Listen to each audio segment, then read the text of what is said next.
Em nome do Pai, do Filho e do Espírito Santo. Amém. Ave Maria, cheia de graça, o Senhor é convosco. Bendita sois vós entre as mulheres. Bendito é o fruto do vosso ventre, Jesus. Santa Maria, Mãe de Deus, rogai por nós, pecadores, agora e na hora de nossa morte. Amém. São Lourenço, rogai por nós. São Felipe Neri, rogai por nós.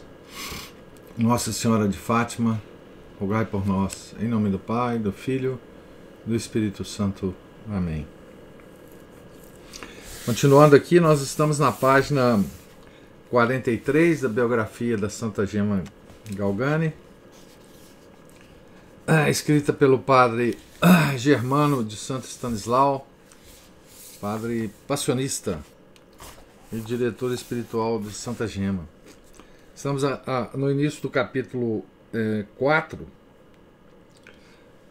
a vida de Gema na família, heróica paciência nos grandes trabalhos que lhes sobrevieram. 1894, 1897. Acabava Gema de completar os 16 anos, livre da ocupação dos estudos. A piedosa donzela entregou-se por completo aos trabalhos domésticos e à educação dos seus irmãos e irmãzinhas. Empregou todos os seus esforços em encaminhá-los pelos conselhos e exemplos nas veredas da virtude. Notícias pormenorizadas deste seu magistério doméstico não nos foi dado obtê-las. Entretanto, bem pode o leitor, pelo muito que até aqui lhe contamos, do espírito desta Santa Virgem, conjecturar quanto teria feito neste particular. Estava tão persuadida da importância desta obrigação que muito receava haver de dar por ela apertadas contas a Deus. Por isso é que se esforçava para cumpri-la com a maior exatidão. Ao ver-lhes alguma falta ou defeito, atribuía a si mesma a culpa, julgando não ter feito o quanto podia para prevenir tais desordens. Vigiava atentamente para que nada lhes faltasse, a fim de afastar as ocasiões de brigas frequentes entre crianças daquela idade. Quanto ao bom exemplo que dava na família, com seu edificante procedimento, era um espetáculo muito singular. Até os estranhos causava tal admiração que dele ainda conservam uma viva lembrança. Um criado da casa, por nome Pedro Madi, muitas vezes acompanhava a boa donzela quando esta saía, para mostrar a admiração que sentia pela virtude extraordinária da sua jovem senhora. Costumava dizer: que querem? Há só uma gema. É uma pedra preciosa que não tem igual. Aqui o padre Germano escreve essa biografia uns 3 ou 4 anos depois que Santa Gema tinha morrido, né? Então a maior parte das pessoas, né, que tiveram contato com Santa Gema ainda vivia, né? A maior parte delas vai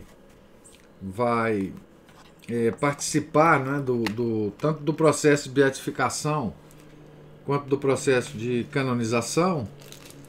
E então havia testemunhos, né, que o padre podia recorrer, né? O padre Germano podia recorrer para escrever a biografia. E esse aqui é um dos testemunhos, né? O criado da casa, né? O Pedro Madi. Outra causa de admiração era o seu arraigado amor para com os pobres. Ela mesma dava testemunho disso quando dizia, na sua profunda humildade, que no meio de tantos defeitos e misérias de espírito, só uma boa qualidade lhe ficava, e era a caridade para com os pobrezinhos. Todas as vezes que saía de casa, pedia dinheiro ao pai,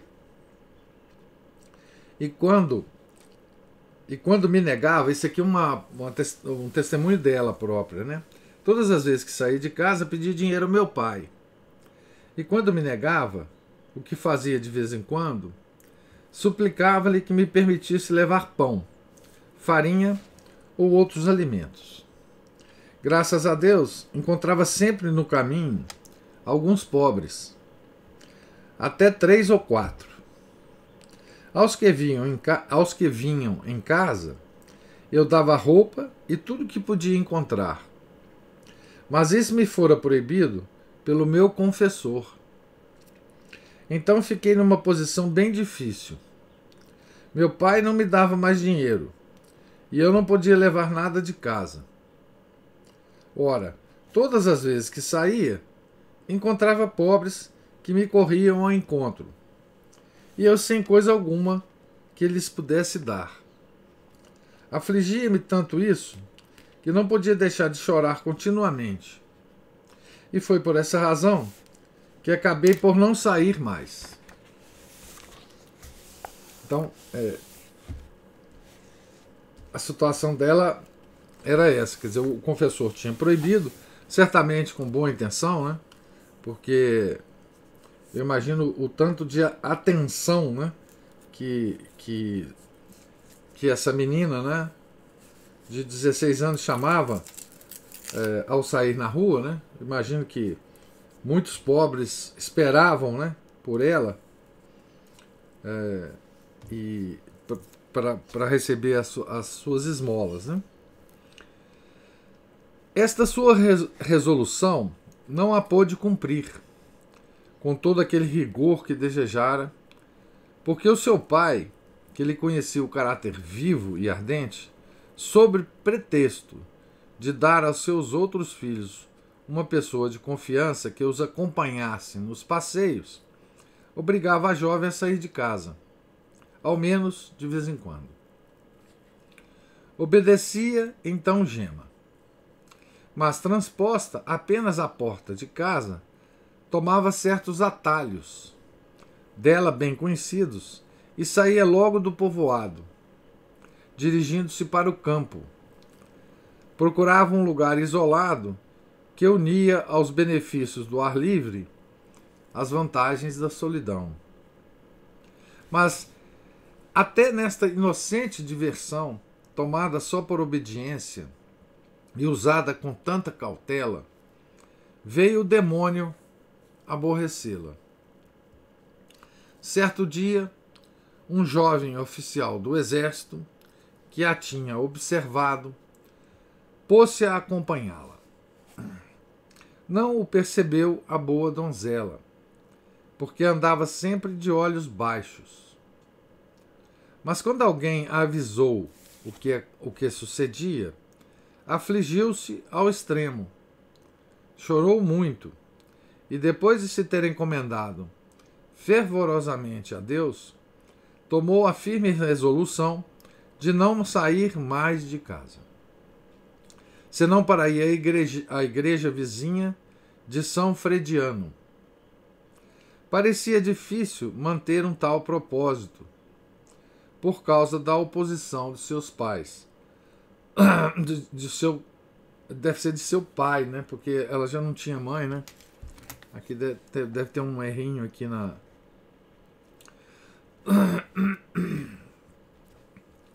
Mas tão bem ela soube dispor as coisas que o conseguiu quase completamente. E assim, foi no retiro do lar doméstico que se aperfeiçoaram as virtudes e se acendeu o fervor deste anjo. Julgando-se muito deficiente na virtude, punha todo o seu cuidado em estimular-se no caminho da perfeição.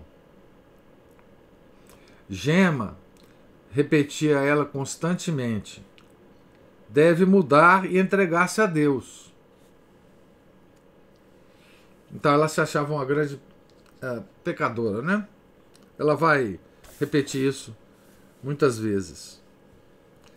Para crescer no fervor, sabia aproveitar-se de tudo, das solenidades da igreja, da beleza da natureza, da sucessão das estações e até dos brinquedos e divertimentos, aos quais por vezes se entregava como a inocentes passatempos. Então aqui é aquela coisa de ver na natureza, né? Ver nas coisas criadas a glória do Criador, né? Então, natureza, sucessão das estações, né? Então, tudo para dar glória a Deus, né? As festas na igreja, enfim. Estava para findar o ano de 1895 e o pensamento de um ano novo inspirou-lhe desejos de uma vida mais perfeita. Vocês imaginam, hein? Levantando-se do lugar da meditação, tomou um caderno no qual costumava anotar os bons propósitos. Ela escreveu assim: neste ano novo, proponho começar uma vida nova. Que me acontecerá neste ano? Não sei. Entrego-me a vós, ó meu Deus, todas as minhas esperanças e os meus afetos serão para vós.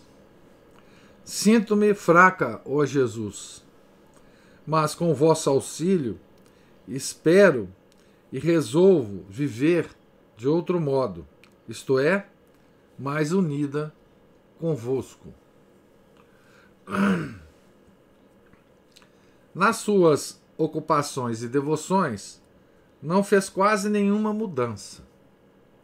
Levantava bem cedo pela manhã, recitava as acostumadas orações e depois ia à igreja assistir à missa e comungar. Não deixava passar um dia sem visitar o Santíssimo Sacramento. Diante dele, demorava-se mais ou menos, conforme os vagares que lhe deixavam as suas ocupações domésticas. À noite, fazia sua meditação e outras práticas de piedade. Depois, rezava o rosário de joelhos. E durante a noite, continuava a levantar-se 2 ou 3 vezes, por 1/4 de hora, para, como ela dizia, encomendar a Jesus a sua pobre alma. Então, aqui a gente tem uma ideia, né, geral de Santa Gema.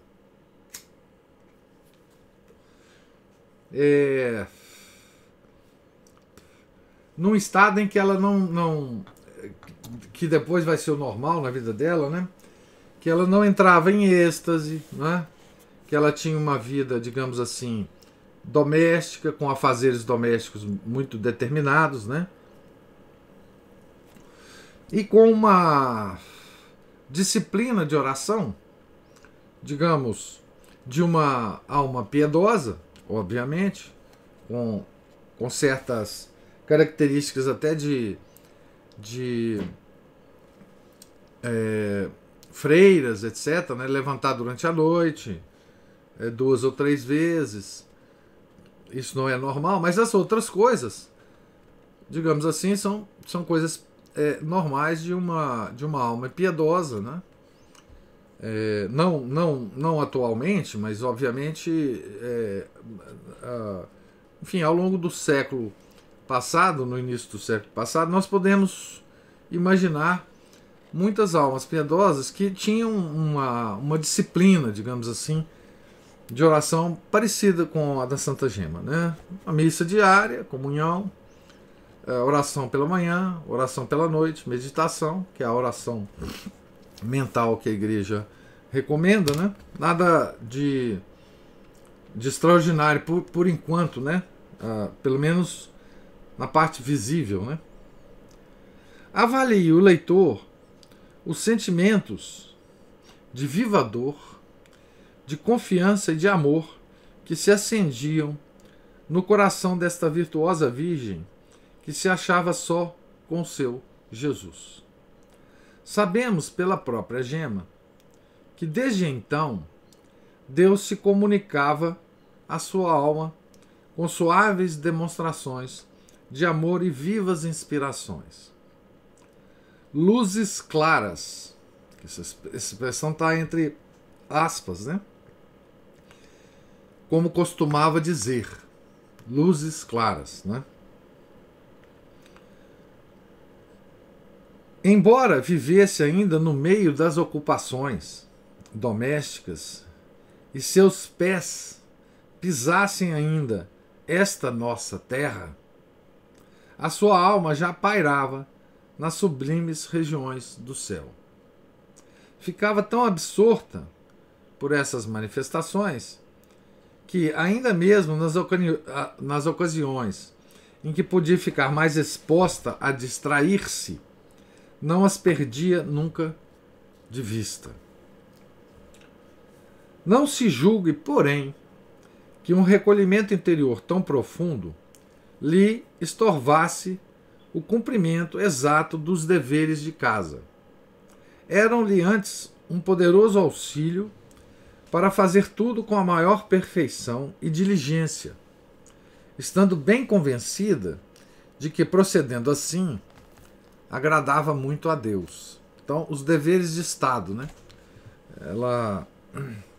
Ela cumpria os deveres de Estado normalmente, né?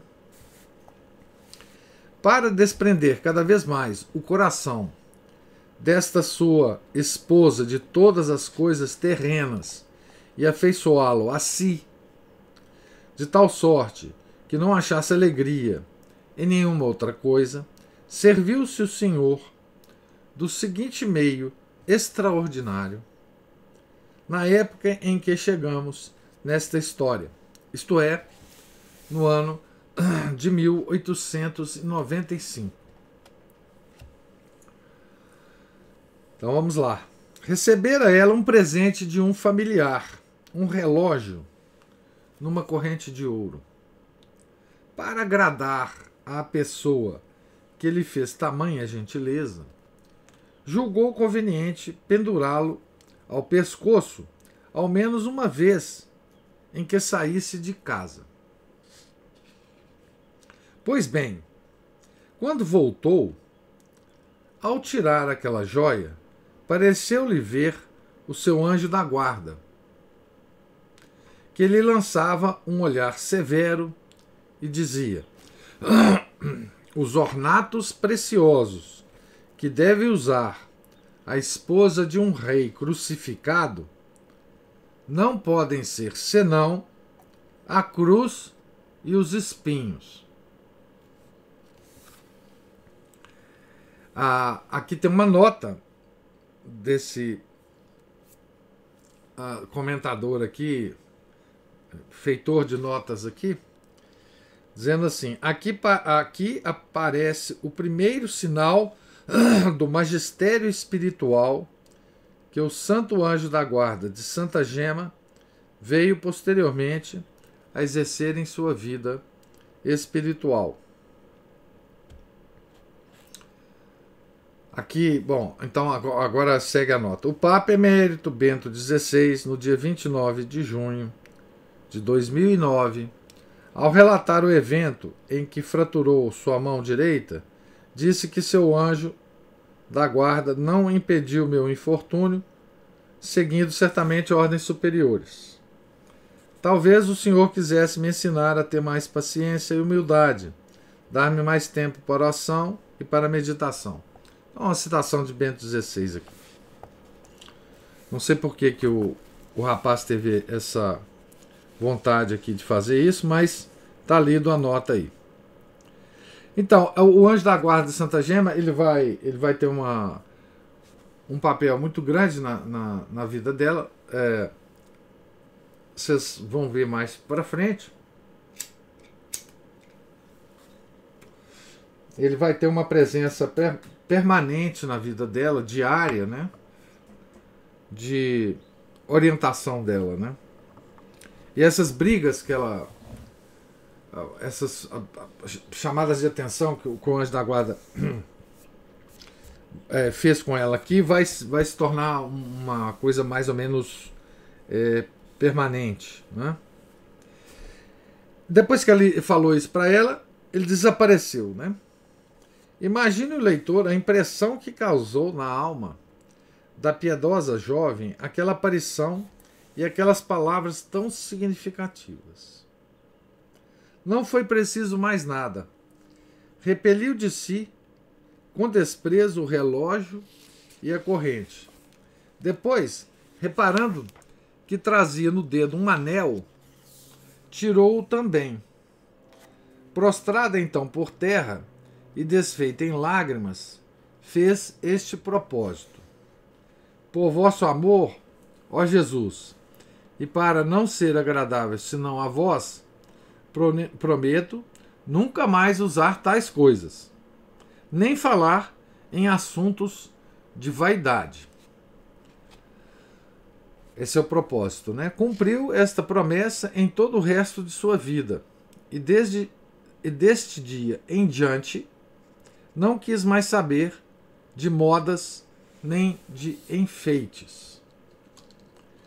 É esta a primeira notícia que achamos nas memórias de Gema das aparições angélicas. Depois tornaram-se elas muito frequentes e até cotidianas, como adiante veremos. Mas não foram só os anjos que lhe apareceram frequentemente.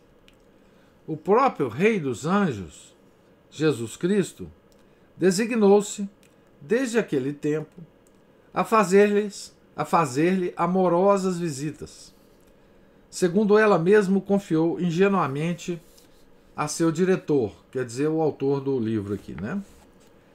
Palavras então de Santa Gema. Jesus, apesar de eu ser tão má, vinha visitar-me e dizer-me tantas coisas. Então ela tinha 16 anos, né? Por aí. E logo, humilhando-se, como costumava, dizia ainda, né?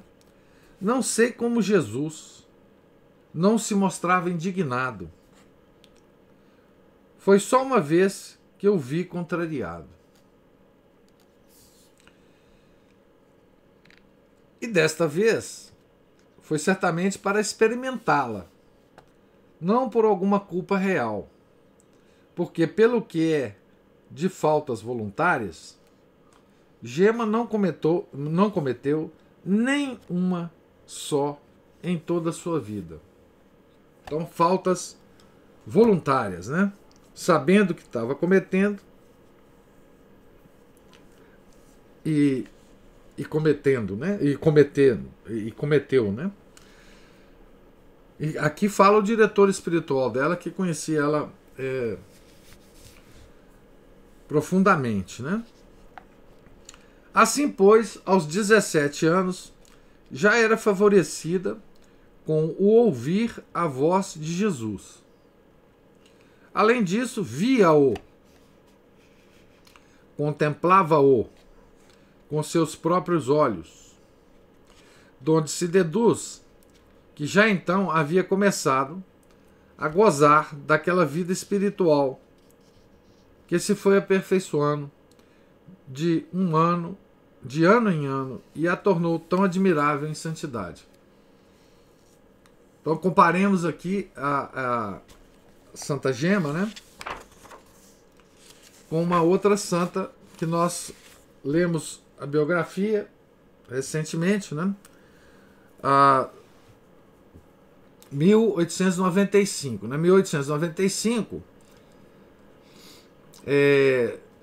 vivia ainda Santa Teresinha do Menino Jesus Sagrada Face, naquela secura espiritual que sempre foi a vida dela, né? Lá em Lisieux, né? Ela estava 2 anos da morte dela, né? Uma alma escolhida de Deus também, né? Que não era favorecida por nada disso. Não tinha nenhum fenômeno com ela. Ela não via Jesus. Jesus não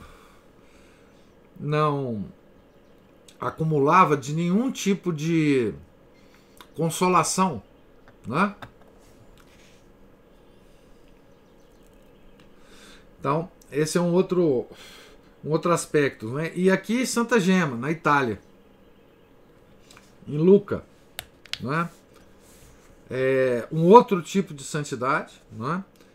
Uma menina de 16 anos, significa o seguinte, 17, né?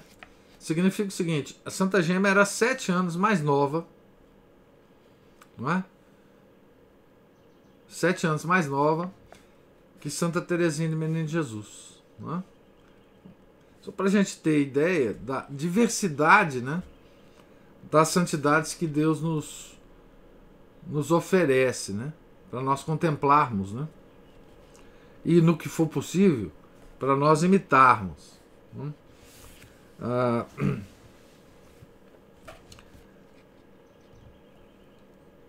Não quero dizer com isso que a santidade, e aqui o Padre Germano vai mencionar, né, alguma coisa disso que eu falei. Não quero dizer com isso que a santidade consiste nestes dons extraordinários.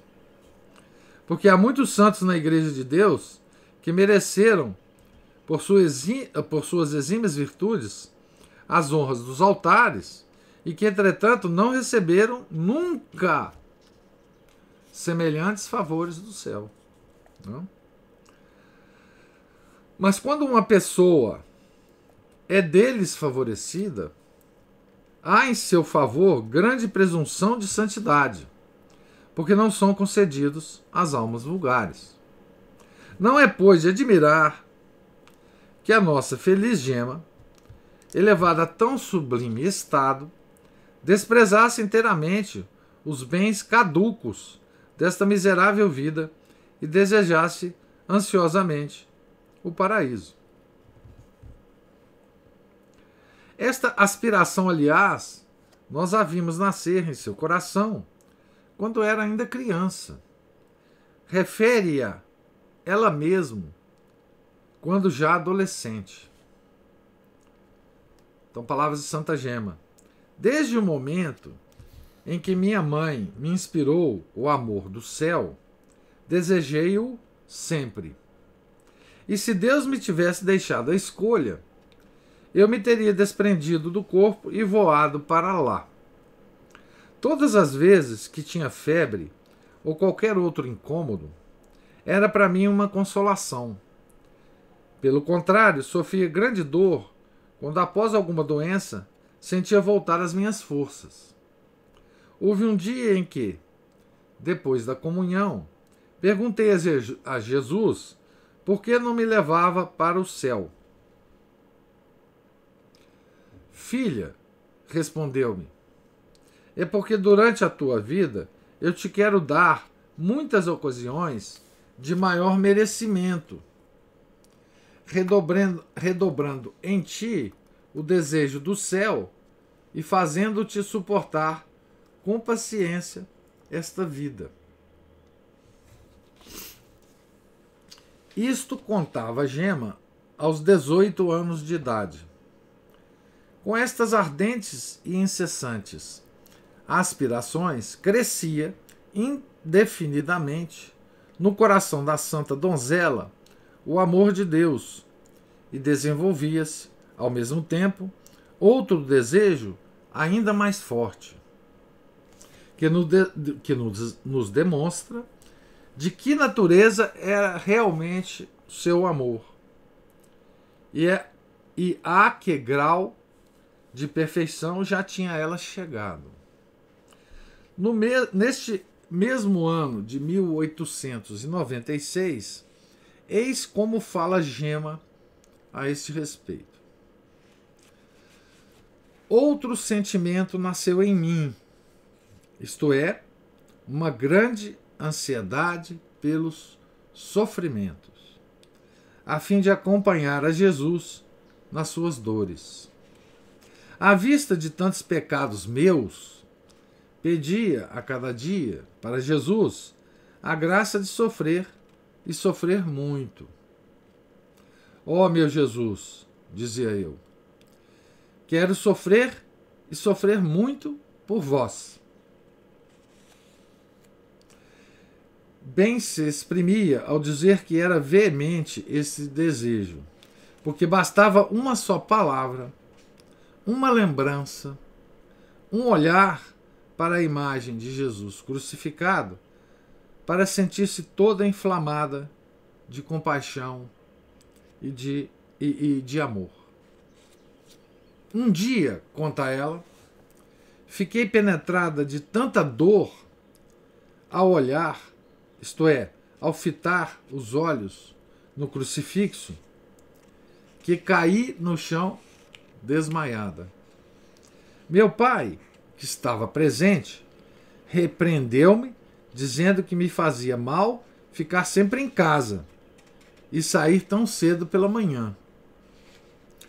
Ao que eu respondi: o que me faz mal é estar longe de Jesus sacramentado. Dito isto, fui esconder-me no meu quarto e foi aquela a primeira vez que desabafei a minha dor a sós com Jesus. Então aqui a gente vê uma situação, né, que aconteceu já, que acontece com outros santos na igreja, né, que é a contemplação do crucifixo, né, e os efeitos que isso causa nos santos, né?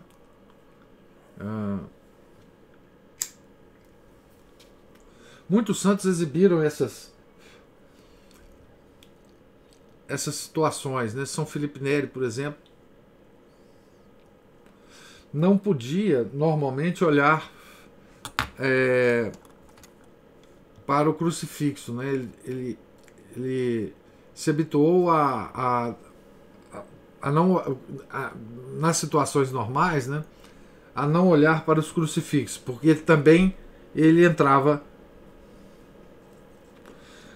em êxtase e tudo mais, né? E esse é um grau de intimidade com Nosso Senhor e de entendimento da paixão de Nosso Senhor, né, que é muito, muito alto, né? Esse grau de santidade de fato, esse grau de sensibilidade, não de santidade, né, de sensibilidade para com os sofrimentos do Nosso Senhor, se dá num grau elevado, né, em certos santos, né? Embora não o diga ela, é muito provável que nessa hora Jesus lhe estivesse visivelmente presente, como em tantas outras ocasiões. Para manter e tornar eficazes essas resoluções, acrescentava: proponho, pois, fazer as orações com maior devoção e comungar mais frequentemente. Meu Jesus, quero sofrer muito por vós, sempre com a oração nos lábios. Depois, como que refletindo sobre seus propósitos e considerando a fragilidade humana, exclamava: cai muitas vezes aquele que muitas vezes propõe. Que será daquele que raramente propõe? Gema não era certamente noviça na árdua escola do sofrimento, antes tendo sido preciosa a Jesus desde a infância. Sempre teve ocasião de exercitar-se neste ponto e foi o que confessou ao seu diretor. Posso dizer, sem exagero, que após a morte de minha mãe, nunca passei um só dia sem sofrer alguma coisa por Jesus. Porém, agora que tinha saído da infância e já era moça, o Senhor, querendo satisfazer os vivos desejos e os incessantes pedidos da sua serva, aperta a sua divina mão e dá-lhe golpes de mestre. O primeiro sofrimento foi uma dolorosa enfermidade, que lhe sobreveio num pé. Uma necrose ou cárie do osso, acompanhada de agudíssimas dores. A virtuosa donzela julgou a princípio não ser coisa digna de atenção e suportou as dores com muita paciência. Mas em consequência deste descuido, inflamou-se o pé, estendeu-lhe a cárie e foi-lhe, afinal, preciso pôr-se nas mãos de um cirurgião. Este, ao ver o estrago profundo ocasionado pela gangrena, assustou-se e disse que provavelmente seria necessário amputar todo o pé. Quis, porém, tentar uma operação e, descobrindo o osso cariado, começou a raspá-lo. Aqui, olha que coisa impressionante, né? Que dor que ela não deve ter sentido. A paciente não quis ser cloroformizada, que era a forma de anestesia que existia nessa época, né? E suportou corajosa aquele martírio. Arrepiavam-se de horror todos os de casa. Só ela se conservava imóvel e quase que insensível. Escaparam-lhe, é verdade, alguns gemidos, quando a operação era mais dolorosa. Mas, ao olhar para a imagem do seu Jesus crucificado, acalmava-se logo, pedindo-lhe perdão daquela fraqueza. Vocês imaginam uma pessoa sendo operada, né? O osso do pé sendo raspado por um cirurgião, tá certo? E a pessoa sem nenhuma anestesia.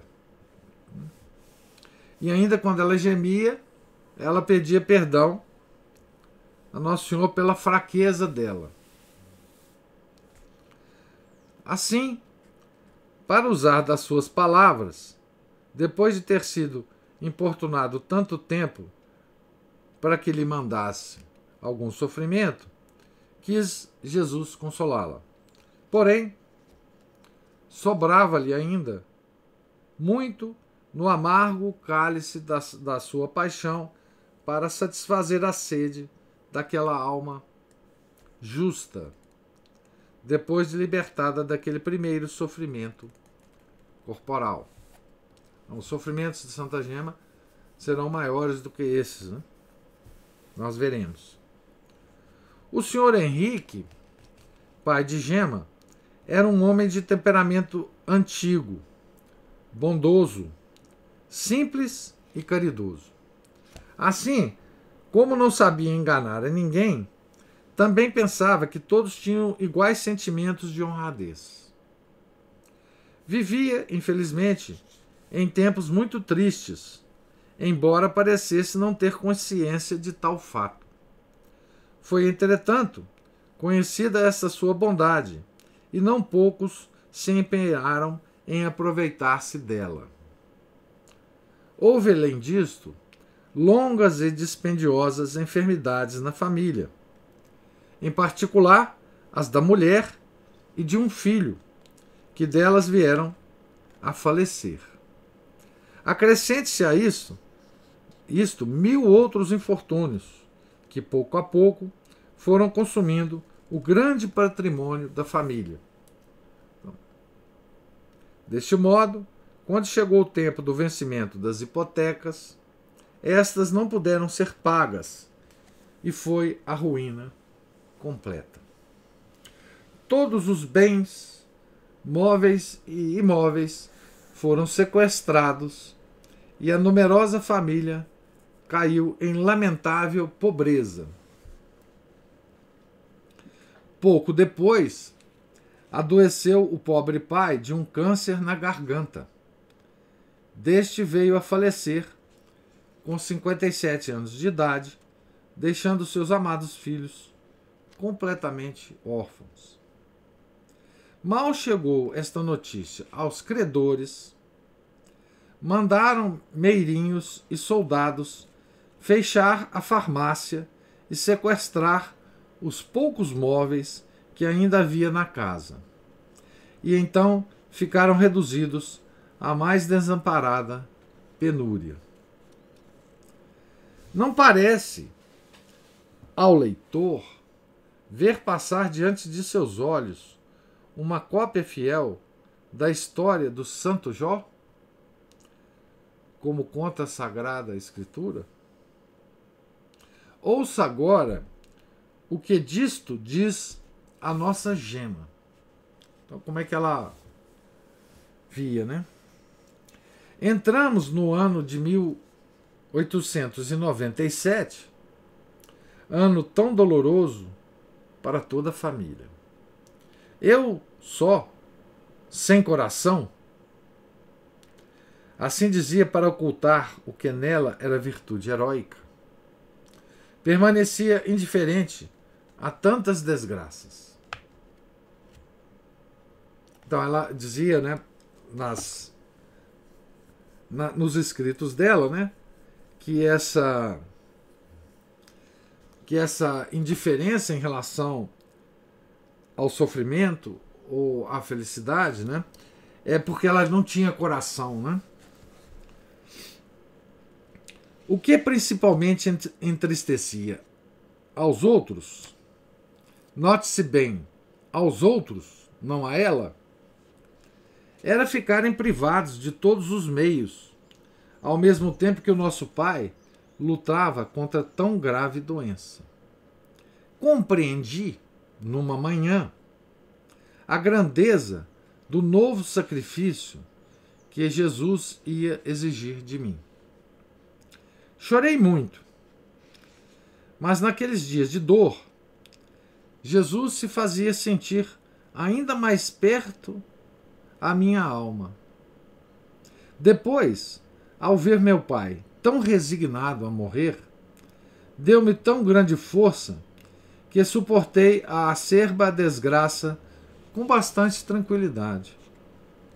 No dia em que ele faleceu, Jesus proibiu que me entregasse a prantos inúteis. Então vocês veem que aqui, só antes de terminar a citação de Santa Gema, né? Aqui ela já se comunicava permanentemente com o Nosso Senhor, né? Comunicação sensível, né, que eu quero dizer. Então, nessa frase a gente percebe muito bem, né? No dia em que ele faleceu, o pai dela, né? Jesus proibiu que me entregasse a prantos inúteis. Então, a comunicação era direta, né? Passei-o, então, rezando e muito conformada com a santíssima vontade de Deus, que naquele instante tomava para si o ofício de Pai celeste e terrestre. Depois da morte de meu pai, achamo-nos sem coisa alguma, nem tínhamos com que viver. Isso acontecia no dia 11 de novembro de 1897, tendo Gema 19 anos e 8 meses. Ano 1897, né, em que faleceu a Santa Teresinha. Né? Estes são os mimos com que Deus favorece as almas que lhes são mais caras. Feliz de quem sabe recebê-los como tais de suas santas mãos. Quanto à Gema, tão predileta, tinha ainda mais que sofrer, como veremos no capítulo seguinte. O que nós acabamos de ler, o capítulo 4. E passaremos a ler o capítulo 5, só que não hoje, porque o capítulo 5 é grande e a gente tem que calcular aqui as nossas paradas, né, para que elas não sejam, não aconteçam no meio dos capítulos. Embora nessa leitura aqui talvez a gente vá parar, né, no meio de um capítulo aqui, mas por enquanto vamos calculando assim as nossas leituras, né? Então nós começaremos amanhã a leitura do capítulo 5, né? Que é a vida da Santa Gema nos próximos 2 anos, né? De 1897 a 1899. Eu pergunto então a vocês se vocês têm alguma observação, alguma pergunta sobre a leitura de hoje, né, que foi a do capítulo 4. Estamos agora na página 51 da nossa biografia. Bem, então, não tendo observação, Deus lhes pague a paciência e a generosidade de vocês me escutarem. Tenham todos um santo dia e até amanhã, se Deus quiser, né? Em nome do Pai, do Filho e do Espírito Santo. Amém. Ave Maria, cheia de graça, o Senhor é convosco. Bendita sois vós entre as mulheres, e bendito é o fruto do vosso ventre, Jesus. Santa Maria, Mãe de Deus, rogai por nós, pecadores, agora e na hora de nossa morte. Amém. Santa Gema Galgani, rogai por nós. São Lourenço, Marte, rogai por nós. São Felipe Neri, rogai por nós. Nossa Senhora de Fátima, rogai por nós. Em nome do Pai, do Filho e do Espírito Santo. Amém.